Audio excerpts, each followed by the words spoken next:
of Team Quest. And it's funny,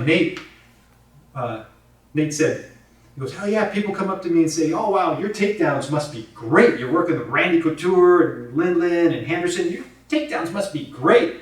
He's like, I can never take any of those guys down. What are you talking about? But I'm good at getting up from the bottom. So actually, Nate really helped with a lot of this. So here's a couple things for you. Boom, you end up somehow, maybe you got knocked down, you slipped. Maybe they tackled you from behind and you turned and you recovered guard, so at least you have guard, they're not past your guard. So if he's up, makes it easier to stand up. So if he's postured up, the only thing we have to know is the striking. We go here. As I grab the throat to keep his posture up, I put a foot on his waist, and now I can stand up. That will, everybody knows the technical stand up. I'm not going to go over that. If we switch sides, so you can see one time. So from here, right, he gets posture into the throat. Now notice, I'm not grabbing the trachea, okay? You can do a trachea grab. The thing is, if he's tough and he just pushes toward me, even though it's uncomfortable, my fingers do not support a lot of weight. And I used to think the thing to do would be a trachea grab, but again, testing it with tough guys, he's like, oh gosh, I can't get a lot of weight. But when I just put the Y of my hand in there and grab, when he pushes down now, I can actually have good structure. And you still get a lot on the trachea right here. So I suggest you grab like this instead of the trachea grab. So I'm grabbing, I can rotate a little bit. I'm just putting that in there, bringing that foot on the hip. If I'm too close, I have to shrimp a little bit to get a foot on the hip to keep him where he is. Hand behind, get up to your feet. Okay, that's if he's postured up.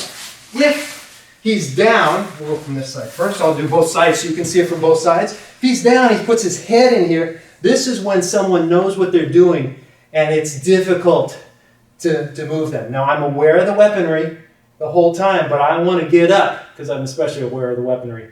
So what would be great is if you could put your hand, we'll go this way. You can see this one best here. Put the hand on his ear. I'm going to shove his head off to the side. I'm going to shrimp a little bit so I can get up to my elbow. Okay? Get up to my hand and then stand up. Okay? One more time. This is what I'd like to do. Push. I get on my side. Come up. And up I go. One thing on that, I'm just going to show the shrimp part. If I just do it by myself for a moment, the more my elbow is out, it's hard for me to shrimp. So if you're trying to get to your knees especially, and we'll do that later, the more you can get that elbow tucked in, you can get up to your knees easier. So just be aware, sometimes if we want to sit up, I'm going to put my elbow out to help me sit up. If I want to get to my knees, I tuck it in so it doesn't inhibit my move to the knees. So from right here. Now, guess what? These guys don't cooperate, right? So I go to push, and again, this is from Team Quest because they're dealing with great wrestlers, how to deal with it. You push, and guess what? They push back. They push right back. It's like, it's very hard to push their head off to the side. So this is what they came up with, which works really well. You just do a little setup, like a kazushi. But instead, I want to push his head over here. Instead of pushing with my right hand, and the reason we're pushing on the ear is because it's right in the middle of the head. It's an easy reference point to know if you're pushing the right place. It's a good handle, good spot to push. So what you do is you push on the ear with the left hand. My right is going to grip in here deep on his neck and pull him over. Pull him off this way. So I put those together and I go to take his head off. Well, guess what? I can get it off a ways, but not all the way. But he's going to fight to get his head back in the middle.